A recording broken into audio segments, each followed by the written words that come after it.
Hello. Welcome to this press conference by the three Human Rights Council Special Procedures mandate holders who presented their reports and had their interactive dialogue with the General Assembly's third committee this morning. So we have with us Mr. Michael Fakhri, Special Rapporteur on the right to food, Mr. Pedro Arrojo-Agudo, Special Rapporteur on the human rights to safe drinking water and sanitation, and Mr. Balakrishnan Rajagopal, Special Rapporteur on adequate housing as a component of the right to an adequate standard of living and on the right to non-discrimination in this context. So all three experts were appointed by the Human Rights Council in 2020. And I will just invite each of them to say a few words and then we'll take some questions. Mr. Fakhri, shall we start with you? Great, thank you. Great. Good afternoon, everyone. Thank you for coming, especially on this sunny Friday afternoon. So I really value your time and your hard work today. Today I'm speaking to my report that I just addressed before the Third Committee of the General Assembly, entitled Starvation and the Right to Food, with an emphasis on the Palestinian people's food sovereignty. So I'll just highlight some of the things that I discuss in the report. First thing that I do in the report is just really focus on the definition of starvation and famine. What does it even mean? The reason I do that is currently under international law, starvation is primarily understood as a humanitarian issue, as a violation of the laws of war, as an international criminal, as a matter of international criminal law. And the limit of that is multiple limits to that. One, conceptually, that starvation doesn't happen overnight and it doesn't happen just in war. Starvation is the result of choices that are made over decades. You have decades of slow violence, and then when that moment of starvation happens, often in the context of war, it's like flipping a switch, right? So the question is, how was it even possible for one group to starve another? And the report, so it looks into that you have to look at the political economy, you have to look at systemic human rights violations that are happening over decades in the food system. You're looking at land grabs, occupation, the commodification of seeds, etc. The other limit of only thinking about starvation in terms of international humanitarian law and international criminal law is in terms of accountability. As you know, probably, that the current prosecutor of the International Criminal Court is seeking warrants for two Israeli leaders, and part of the claim is crimes of starvation. And I'm following this case closely, and we'll see what happens, and I think that's important to hold individuals accountable. But it's not just bad people doing bad things. How were those individuals able to do this? This is a systemic issue. We should be able to hold countries and corporations accountable. On the specific issue of the Palestinian people's food sovereignty, this report answers a very specific question. How was Israel able to starve 2.3 million Palestinians in Gaza so quickly and so completely? We have never seen in modern history this speed of starvation ever. And the report answers that question. Of course, this doesn't start in October 7. You can go back multiple points in time. You can go back to 2000, when Israel began its blockade against Gaza. So in 1991, Israel starts to restrict the flow of goods and people in Gaza.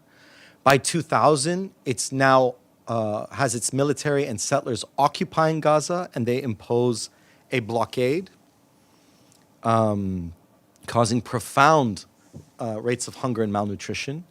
And around 2005, by 2007, Israel withdraws its military and removes its settlers, but now imposes a siege. So it continues its occupation of Gaza by controlling and blocking the border. So from 2000 to 2023, Israel has a profound degree of control over Gaza. And it's like a faucet that you tighten and loosen. and they would make sure that the Palestinians in Gaza were just hungry enough to not raise alarms. They were counting calories and measuring what is allowed in to make sure that everyone remained hungry in Gaza, but not so hungry that it raised alarm bells in the international humanitarian world. So that on October 6th, 2023, half of people in Gaza were food insecure and 80% depended on humanitarian aid. Which is why then when Israel declared its starvation campaign on October 9th of 2023, by December, we suspected everyone in Gaza, by December, everyone in Gaza was hungry. And I spoke to the world's leading famine experts, and they said, we didn't even know how to measure famine this quickly. They didn't know it was so unique. But of course, it's not just Gaza. This is not a war in Gaza. This is an Israeli assault against the Palestinian people. In the last 2 years, we've seen record violence against Palestinians in the West Bank, especially peasants and farmers and shepherds. We've seen, I just put out a press release yesterday, I believe, on the increased violence and the uprooting and burning of olive trees. What's at stake with the olive tree? Olive trees live for thousands of years. It is people's relationship to their ancestors, and how they take care of olive trees is how they are taking care of future generations. When Israeli forces and settlers are uprooting olive trees, this is an attack against the Palestinian people as a people. This is part of this genocidal campaign. The attack against UNRWA is not just a UN agency. It is a UN agency that ensures the food security for Palestinian refugees in Lebanon, Syria, Jordan, and the occupied Palestinian territories. UNRWA also holds the land claims for many Palestinian people when they were made refugees in the Nakba in 47, 48. So by attacking UNRWA, what Israel is trying to do is undermine the Palestinian people's right to return to their homes, to their territory, to Palestine itself. So that is what at stake. Benjamin Netanyahu announced Israel's annexation plan in the General Assembly in September 2023. And that's what's happening today. This is an attempt to use starvation to displace people, to kill people, to annihilate people, as an attempt to erase the Palestinians from history and from their land in order for Israel to fully annex Palestinian territory. And we see that their annexation plan continues now into Lebanon. I look forward to your questions, and I'll turn it over to the moderator. Thank you. Thank you very much. So maybe let's go to the next, to Mr. Arrojo. Thank you.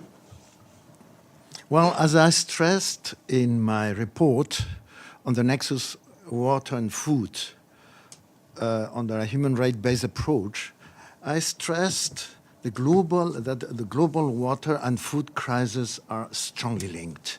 And with climate change, this connection has become more crucial than ever.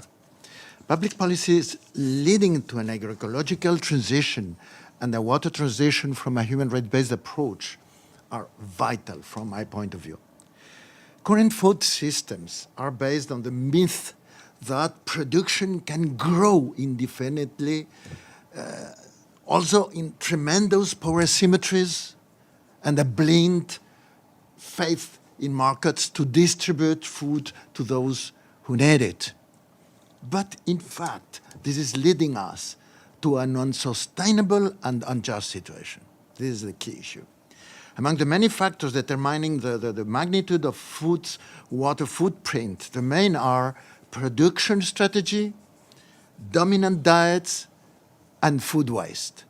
Look, regarding the impact of dominant diets, for instance, shifting from meat-based to healthier diets can reduce the water footprint by more than 30%. And another reference, food waste accounts for a third of all food produced. That is more than enough water to guarantee the human right to drinking water worldwide. In addition, the current dominant food and water systems don't prioritize public health.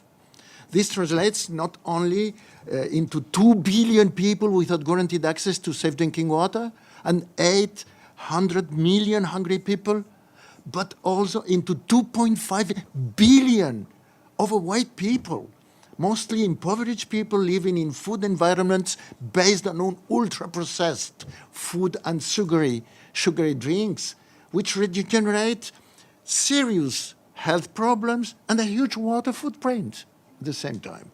The widespread use of industrial pesticides and fertilizers, and on the other hand, and the concentrated production of slurry also from intensive livestock farming place at present the agricultural sector at the forefront of toxic water pollution and the eutrophication of water bodies. So, in another aspect, land and water grabbing for developing monocultures destroy rural communities and traditional knowledge, and leading to deforestation and degrading the regenerative capacity of soil fertility. Well, in summary, there is no future on this path. We need, I insist, an agroecological transition and a water transition from a human rights-based approach which guides strategies for adaptation to climate change. I explain in the plenary, subsidies to current modes of production and consumption total an estimated $540 billion annually.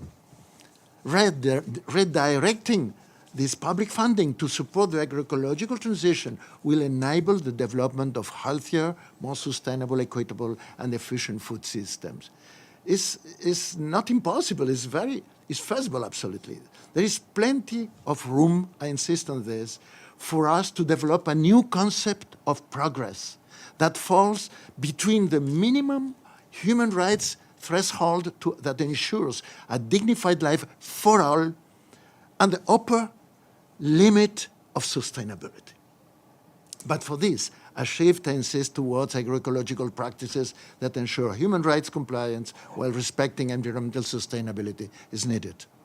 Finally, today, both my colleagues, the rapporteurs on the human right to food and housing, have denounced in their reports the use of hunger and the massive destruction of homes, domiciles, in war strategies, particularly in Gaza, but not only, but particularly in Gaza.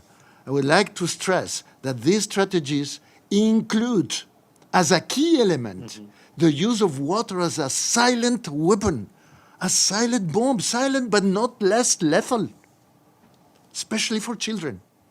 So I have underlined that if we allow international legality to be ignored, to continue to be ignored, in such essential areas, the very existence of the United Nations and the viability of the democratic future of the world are seriously threatened.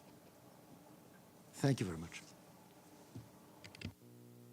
And let's go now to Mr. Rajagopal. Thank you, and thank you again for joining us. As the Special Rapporteur on Food said, on a Friday afternoon, I'm sure there are better things you would be doing at this point. The issues that are faced in terms of housing are profound and constantly shaping both domestic and world events as we speak. We all know that in election after election in OECD countries, among the most prominent political issues is the question of housing. Governments fall or rise based on the housing issue. We have seen that in Europe. It's a central issue in the United States now, with the election coming up in a month, where the question of housing is part of the broader sort of challenges that ordinary people face in terms of the affordability crisis. And I submitted a report on the global affordable housing crisis a year ago. I do see there is a very strong link between the approaches to issues like affordability and the easy sort of attempt by politicians to find a scapegoat for the affordability crisis by pointing their fingers at migrants. I found, for example, during my country visit to Netherlands in last December that that seemed to be what was happening. There was an acute housing crisis ongoing, but it was too easy to sort of point to the migrants, particularly not the Ukrainian refugees, of which there are millions or hundreds of thousands in Netherlands, but those who come from non-Western countries as scapegoats. This we see repeatedly, especially in rich countries. I will dedicate my next report to the Human Rights Council to migration and the right to adequate housing. But today's report is really about a silent crisis that is with us, which is that on the one hand, we have a first crisis, which is that forced evictions are going on and increasing very rapidly around the world, mainly because of three reasons. One is because of conflict, one of the main sort of drivers of forced evictions, the reason why people get displaced in the first place. And those numbers have been going up very sharply. As UNHCR data, for example, points out, there is a very sharp increase from 110 million in May 2023 to more than 114 million. More than 90% of these people live in low and middle income countries. Conflict, of course, drives people across the border as well in terms of refugee flows. We know that over 6 million Ukrainians have ended up in other countries, including almost 4 million in Poland, for example. We know that the Sudan crisis is actually causing a displacement of over 10 million people, of which almost 7 million are internally displaced, but the others have fled to other neighboring countries. But in addition to conflict, Gaza, of course, and the overall situation in the Middle East has long been a driver of internal displacement as well as cross-border refugee flows. But in addition to conflict, we have very, very problematic sort of scenarios emerging in terms of the displacement caused by climate change and disasters. Increasingly, there is an enormous threat emerging from the number of people, especially in vulnerable areas, including the Pacific islands, the Central American or some South American countries, certain African countries. For example, over 900,000 people in Somalia are displaced because of climate change-related issues. Desertification, stress in terms of the salinity of the system, including the soil systems that we depend on for cultivation of food, not the rising ocean levels. That very well is coming down the line, but often that is a scenario that people tend to focus a lot more on because it looks like some Hollywood movie coming our way with ocean level rise. But the reality of climate change impacts are slow and relentless, and they displace people. It's like a slow sort of process of expiry of a community. And then we have the biggest elephant in the room, in addition to conflict and climate change, which is development. The decisions that are taken in our names, in the so-called public interest, for removing some people out of their homes in order to put that space to better use. And we justified for a number of reasons, from large infrastructure projects to new city building to increasingly conservation in the name of protecting, for example, the targets that countries have agreed on for climate change purposes, including for carbon credit schemes. I increasingly receive complaints from communities around the world who have been displaced, whose homes have been burned down by their own governments because they've signed contracts with companies to sell carbon credits. Unfortunately, these multiple forms of forced displacement is the first crisis. But the second crisis, which is what my report focuses on, is a silent crisis, because the question is what happens to people when they get forcibly displaced? What happens to them? It turns out that there is not a very good understanding or even data about where they are exactly. Under international law, there is an obligation to resettle people who are displaced. But very few governments and very few international organizations who are responsible for displacement actually take responsibility for resettling them. I called attention to this as a silent global crisis during my report to the UN Human Rights Council in March. In this report that I just presented, had a dialogue with this morning, I said if it is such a large crisis, what are the sort of the practices that we find? What are states, international organizations, and development finance institutions, private sector, what are they doing? Who is doing better? Who is actually found wanting in a number of different ways in terms of a human rights framework? My next step in that process is to develop a set of global guiding principles on resettlement, which I will develop and engage in regional consultations over the next year, and present them to the UN Human Rights Council in March of 2026. And I had a very good exchange of views on this issue, and I hope to have an impact in changing the unfortunate reality that we have with us today, which is that forced evictions are going up, but we just haven't figured out what to do and how to deal with the people who are getting displaced. The answer cannot simply be that they should just be forgotten or that they'll take care of themselves. That's not how it works. Okay, now we'll open for questions.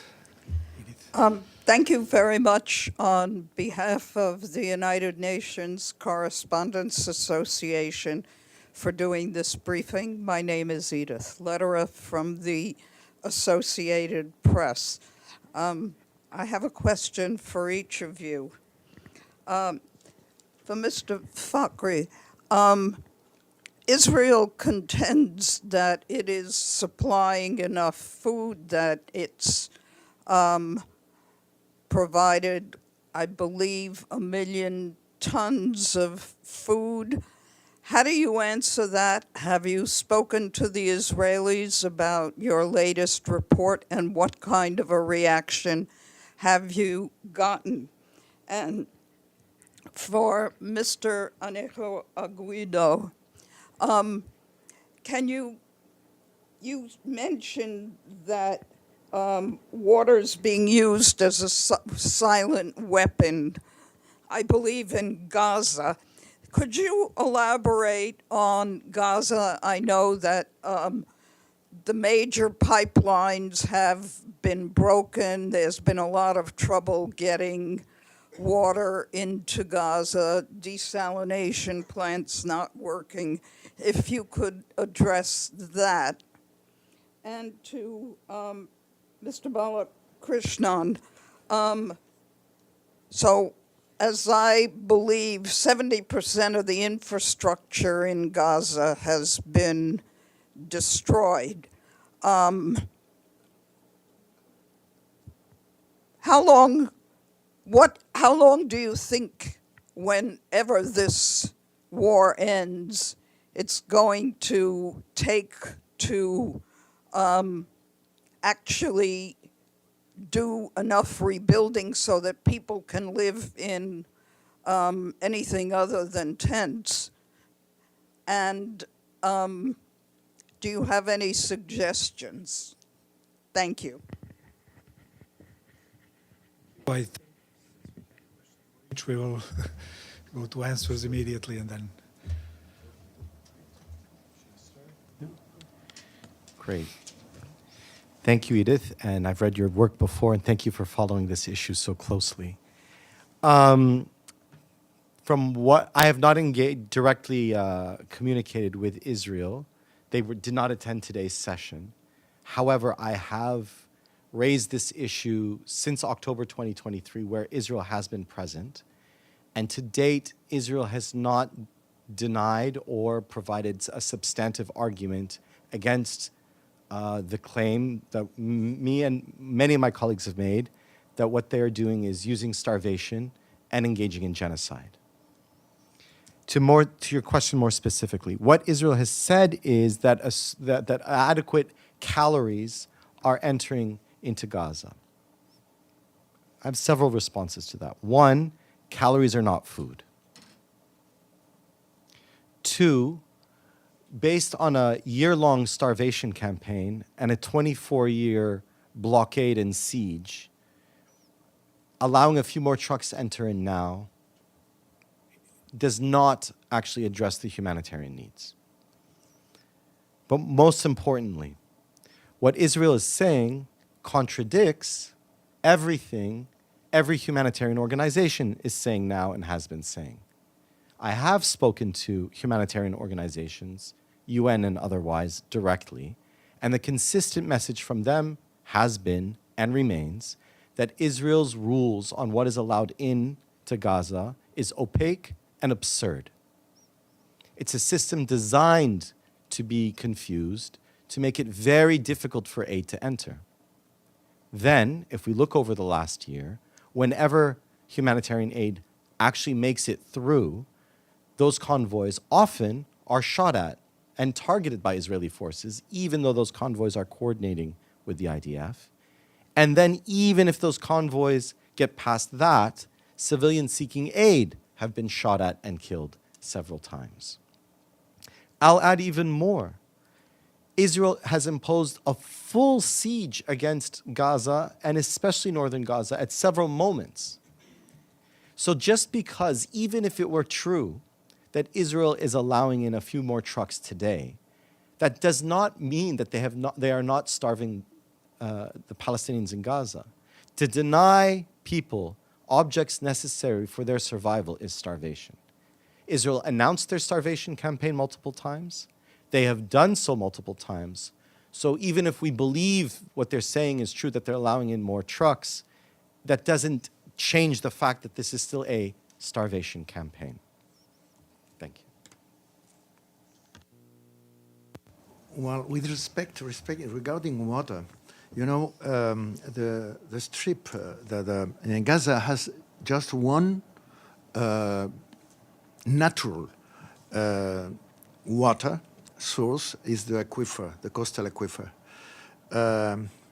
Well, during the past time, before, you know, the war, and during the time in which we had the blockade for 15 years, more or less, the people in Gaza is more than 2 million people, 2.3. but 1.6 people are, they are not living there because they want.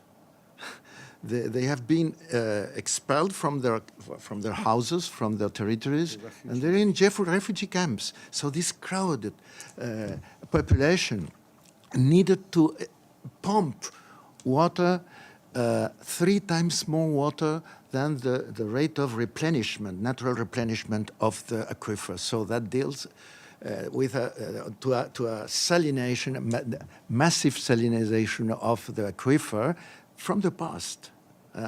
And on the other side, before the war, what you had is 70% of the materials needed for instance, sanitation plants, for building and managing sanitation plants, has been considered dual-use materials, so blocked, not allowed.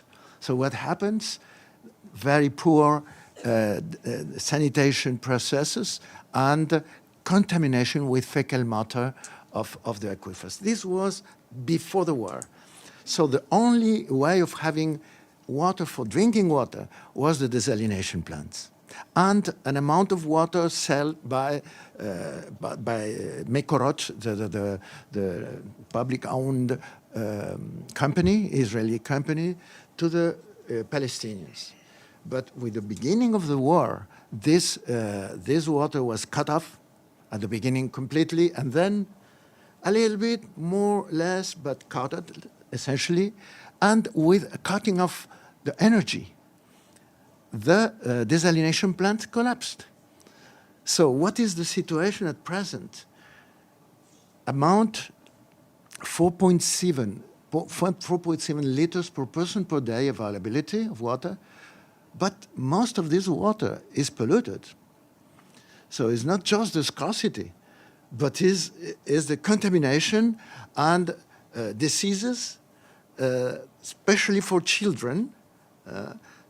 And this is why I talk about that we have a silent bomb. It's not spectacular, you know. These thousands and thousands of people, children mainly, that without health care and with this contamination and this salinization of available water, they suffer and they dead. It's a silent but lethal bomb.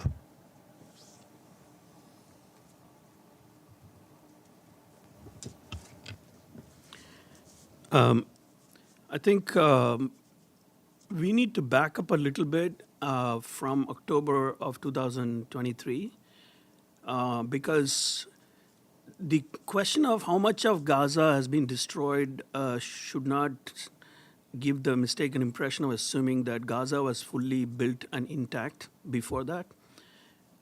No part of Palestine, whether it's East Jerusalem or West Bank or Gaza, have been exempt from a gradual and sometimes violent pummeling given by Israel using military force or using home demolitions, which have been a chief tool of occupation and land annexation, including settlement activity in the West Bank over decades. So let's not first give the impression that Gaza was a fully built, untouched urban environment. It was an urban environment. 77.6% of Gaza was urban. So it was partially ruined landscape. All of Palestine was partially ruined even before October of 2023. And what we have seen since October in the last 1 year is a biblical, unprecedented form of reign of destruction, the kind of which I have not seen in any modern conflict. And I have been studying and researching international relations for 30 years. I have not seen any conflict resemble the ferocity of what we have witnessed, not in Aleppo, not in Homs, not in Ukraine where we are seeing. And going back to World War II, if you compare the destruction of Dresden, or if you compare the destruction of Amsterdam or Cologne, nothing comes close to the scale and the intensity of destruction that we have seen. And in terms of how much of Gaza is destroyed is at this stage a kind of a difficult sort of game, because we knew back in January of 2024 that 60 to 70% of all homes have been destroyed in Gaza already, with areas in northern Gaza destroyed up to 82%. This was based on satellite imagery that I had reviewed carefully. So the issue is that it is far worse than that right now. Given that almost the entire population of Gaza is displaced, the level of destruction in certain areas of Gaza, particularly northern Gaza, is approaching levels of 100%. It's not 70% anymore. And one has to ask, what is really the goal or the military objective of destruction of this scale, which no other military power in any recent conflict has seen necessary in order to win a war? If truly what's going on in Gaza is a war, the purpose of war is victory. But what is the metric of victory here? I've been unable to understand given the scale of this destruction. And I've noticed, especially as I said earlier, even with my remarks about resettlement, the increasing number of conflicts where, because of planetary urbanization, more and more people just live in urban areas. Built environment gets hit during warfare, far more than, for example, the old conflicts with trench warfare where troops would fight, outside of cities, facing each other. That's not warfare anymore. We are not in World War I anymore. And with some exceptions, for example, the conflict in Sudan or the conflict that we've been seeing in Myanmar, because of the large percentage of rural populations that are on the receiving end of the military actions, we don't find the level of physical destruction that we see, say, in Ukraine or in Gaza. But the reality is that in most countries, increasingly, as countries become more and more urbanized, Gaza is going to be the future of the planet. If we don't stop it now, this is what we are looking at. So then we come to your question, how long will it take then to get out of this? What do we do about all this rubble? And a recent UNDP report estimated that there are over 39 million tons of debris as of May of this year. The debris is as much as, if you stack them up vertically, it's about 8 times the height of the entire Central Park of New York, or 11 times the volume of the Great Pyramid of Giza. So we are talking a level of rubble mixed with unexploded ordnances, toxic waste, asbestos from, for example, collapsed buildings that are yet to be assessed, let alone be cleared. The groundwater pollution and the soil contamination are so catastrophic that we don't know if they can ever be remedied in time for people to move back, at least within this generation. So there is the issue of debris removal, and then there is the issue of generating enough sort of not just financial resources, which is enormous at this stage, that is needed for rebuilding, but also the human resources necessary for rebuilding the territory. There is another big elephant in the room, which is that no reconstruction of any kind can happen unless the occupation ends. Because the reality is that in any of the past attempts at rebuilding after wars were unleashed on Gaza, very little rebuilding could go on because of the supply on, say, dual-use materials or the restrictions on, say, earth-moving equipment to come in to push the debris out of the way. Large trucks are needed, for example, but everything is seen by Israel as dual use, and they are the ones who approve what comes in and what goes out. And when you have a situation like that, what you end up with is what we saw after 2014, after the 2014 war on Gaza. Between 2014 and 2019, how many homes were built every year? Less than 1,000 homes. So the UNDP recent report that looked at estimated time to rebuild Gaza gives it a timeline of about 80 years. Assuming that occupation continues, it's about 1,000 homes a year you can do. Why? Because the destruction is estimated by UNDP to have about 79,000 houses, about 80,000 houses roughly. So you're looking really at 80 years if occupation continues. So any way to systematically and rapidly get out of the current situation within the lifetime of the smallest child in Gaza right now involves ending the occupation now. Otherwise, that child will never see his or her home rebuilt ever again. That's basically where we are. Thank you very much. Yes. Thank you. My name is Justicia Shipena Edah. I'm a Scholz Fellow, also a journalist from Namibia. You spoke briefly in terms of conflict and housing. I just wanted to get, is this the same situation in the African continent? Are you seeing that the African populace is also their rights to housing is also being violated due to these conflicts? And we have also seen that fertilizer prices are finally starting to stabilize after that continuous increase since 2022. Has this stabilization affected the rights of food or water in any way? In terms of housing, and when we do speak of elections, my country, Namibia, as well as other African countries, are heading to the polls. Namibia is having elections next month, but it also faces a large number of affordable housing, as well as where individuals either lose their homes due to affordability, but also due to land disputes. And these politicians and governments then use this in their campaigns to deliver on this, to want to deliver on these promises. Have these politicians, in your opinion, answered to the rights of housing in these African countries? And two more questions, sorry. On carbon credits, what measures should be put in place to ensure that carbon credit programs do not lead to that housing loss? And while we are on that, have you observed any loss of housing for individuals due to large renewable energy scale projects by governments, for example, green nitrogen projects? And if there is an increase in this, what is causing this increase? And is this also due to agreements that are signed, as you've indicated, like the carbon credits? Thank you. Several questions.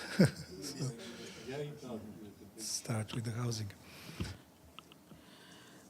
Africa, on the one hand, African Union and Africa collectively has taken very forward-looking steps when it comes to, frankly, acknowledging forced displacement as a crisis and in putting forth legal frameworks for dealing with them. The only really most persuasive or binding soft international law guideline we have in internal displacement is the 1998 Guiding Principles on Displacement. That was developed by none other than Francis Deng, the former UN Special Rapporteur on IDPs, internally displaced persons, from Sudan. And the development of consensus around those principles has led African countries to adopt the only legally binding international agreement on displacement in the world right now, which is the Kampala Convention. So in terms of international law frameworks and also in terms of the many judicial opinions I have seen from the African court, for example, on human and people's rights, it's actually certainly at the vanguard. But there is, as with other continents and countries, there is often a huge gap between aspiration and reality on the ground in terms of what countries are actually able to do to make sure that when displacements happen, including because of conflict, that there is an adequate response. And the affordable housing crisis in Africa is real. Africa is, after all, the fastest urbanizing continent of all the continents. Housing is constantly in short supply or rising very rapidly in prices, with much of the even middle class finding it very difficult to afford housing in locations where it makes sense for them to access jobs or schooling or hospitals. It's a real huge issue. Conflicts, of course, have a massive impact in many African countries. At the current moment, of course, in Sudan, but there are many lingering issues, including in the Sahel, but also in, of course, in Somalia, and then we have, of course, the remnants of the Congo Second World War, as you could call it, that has actually left a vast swathe of territories with displaced populations who are not settled, who have been living, for example, as cross-border refugees for years. So, for example, the very large number of Sudanese and Somali population in a country like Kenya is a huge issue. And I know that recently Kenya has been taking some very encouraging steps to try to legalize the presence of those communities and convert the refugee settlements into urban settlements, which is a very forward-looking sort of step to take. So I think that, as with many continents, what you have in the case of Africa is a mixed bag, a forward-looking framework, but reality is quite wanting in terms of what you see on the ground. Carbon credits are having a huge impact. Conservation efforts are having a massive impact. Conservation efforts are increasingly linked to mitigation. And of course, mitigation is also sought to be achieved by the use of, carbon credits. And you have many examples of countries where communities have been violently displaced from their homes and their homes have been burned down. Those who protested have been arrested or displaced, or their home registration has been withdrawn, or they've been delisted as communities in countries like Tanzania, for example. So this is a massive issue that we see happening. And to my regret, unfortunately, what I find, and I reported this morning to the third committee, is that international organizations, including certain UN agencies like UNESCO, are complicit in these kinds of massive human rights abuses. So the Ngorongoro a crater is actually designated as a World Heritage Site in Tanzania, for example, but we've had some very concerning developments when it comes to large-scale eviction and displacement of communities. And unfortunately, UNESCO has gone along with these practices. So I called on the states today, the dialogue today, to really ensure that when it comes to at least the UN agencies, they must step up their game. They cannot be parties to these kinds of violations. So I remain very concerned about these issues. Maybe I'll speak to the fertilizer question. Okay. It's a complicated relationship between fertilizer and the right to food. In the immediate term, we saw this when Russia invaded and occupied Ukraine a couple of years ago, in that so many farms depended on fertilizer. And so any disruption to a fertilizer supply chain creates a moment of instability for food security.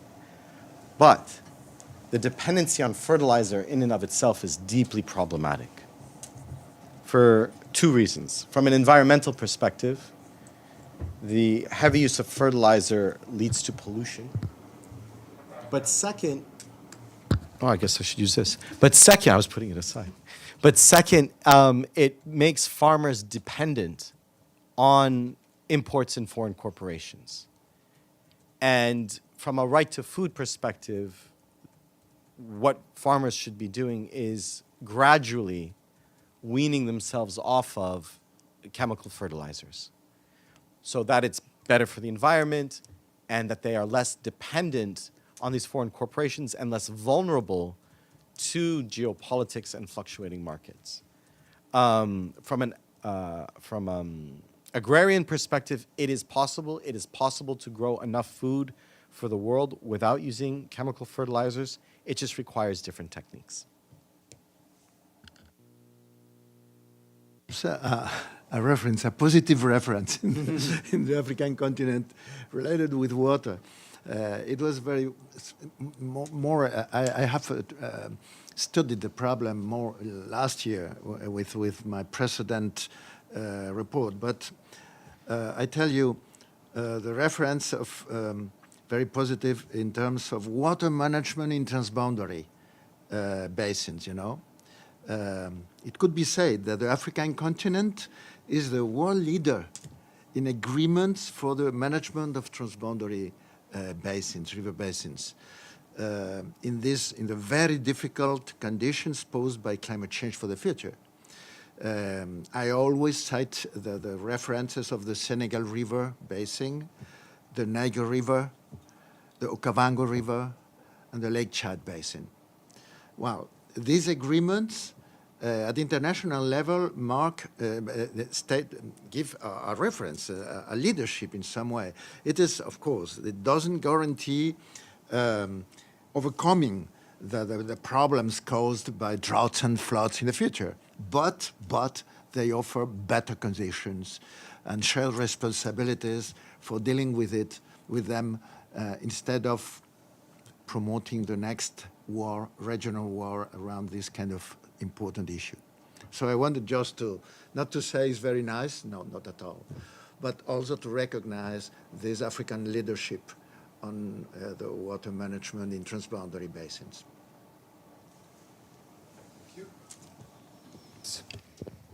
Yes, thank you. Hanin Dag Hammarskjöld Fellow from Occupied Palestine. As you mentioned, and according to reports from Gaza, the Israeli occupation destroyed the infrastructure needed for self-sufficiency. The reports indicate a complete destruction of agricultural land and pollution of groundwater. I know you mentioned this, but I want to know more about how do you see the long-term danger of this for Gaza?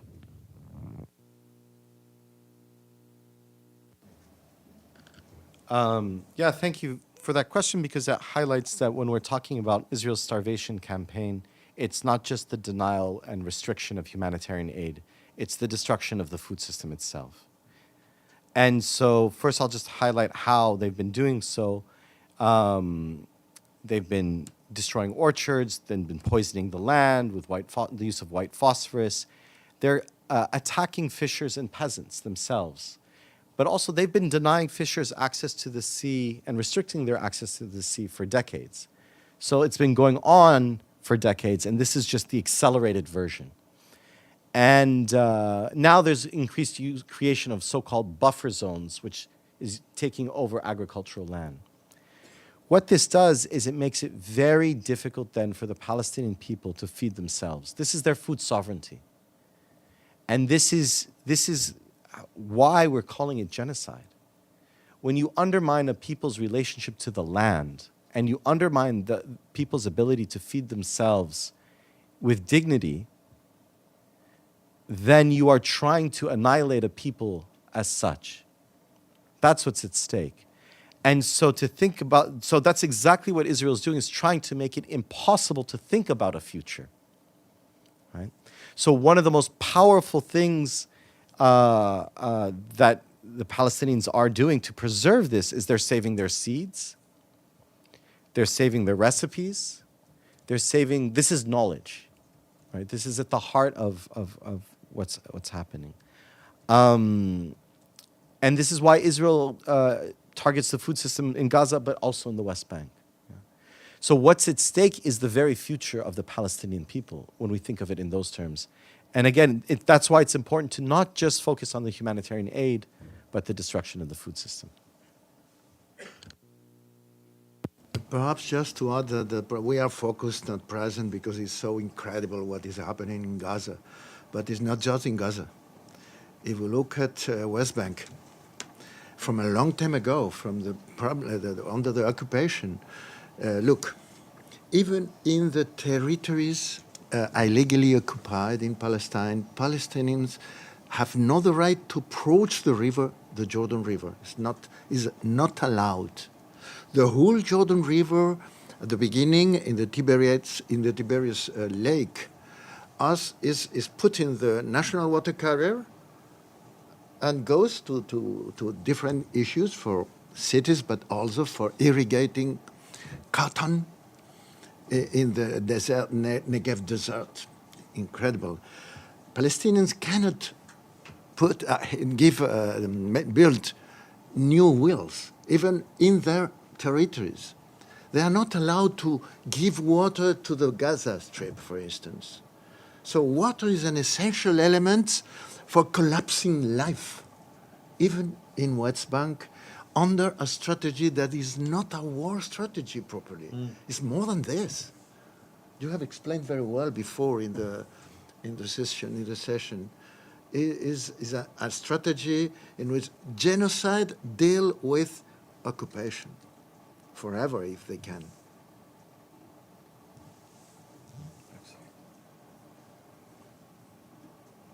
One more, I think, and that may be the last one.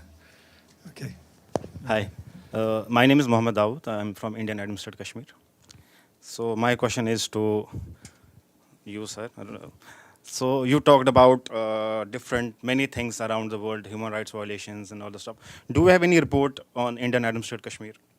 I mean, you said that in most of the countries, for the sake of beautification, they chop down trees, mountains, and all the stuff.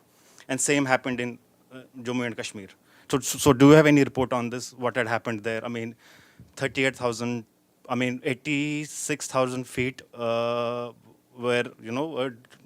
trees were chopped down for the sake of roads, which will used by army. So do you have any report on this, or do you have worked on this, or not? It's a serious issue. Is this not a serious issue for you? It is, of course, a very serious issue, and we do receive some specific complaints, including recently certain allegations that involve destruction of housing, including for security measures. We continue to monitor that in my office, and we are in the process of sort of building more, data and verifications about these allegations. But it's well known that the security policies in the Kashmir Valley have led to many gross violations of human rights, including in the area of housing and food, for example. Orchards have been destroyed, and agricultural produce harvested from orchards have rotted away in trucks and been unable to reach, for example, markets because of restrictions on transportation. There has been not an access to home demolitions as a punitive measure in Kashmir, as we are beginning to see in many other states in India. But we have certainly seen mass attacks on the allegation that a single individual in a village might have been responsible for a single act. In other words, we've seen examples of collective punishment. And this has been verified and reported in various UN reports, even predating my appointment as a special rapporteur. Now, in terms of my own work on domicide, which is basically a term that I gave to mass destruction of housing in conflict, and I submitted a report on it 2 years ago when Russian bombing of Ukraine was on everybody's mind. And then, of course, in the context of Gaza, it's become extremely relevant right now. But I do believe that there has been a slow-moving version of domicide happening across many parts of India, including in Kashmir. And this has to be, of course, one of the issues that must remain as focal points for international community's attention. And as long as I'm the rapporteur, I will continue to do my best to verify information and reports that I receive, to report to the international community about what I find. Thank you. Thank you all. Thank you. Yeah, I think we are almost a full hour, so thank you all for coming, and thank you to our experts. You guys are pretty committed. Yeah. And for coming. Yeah.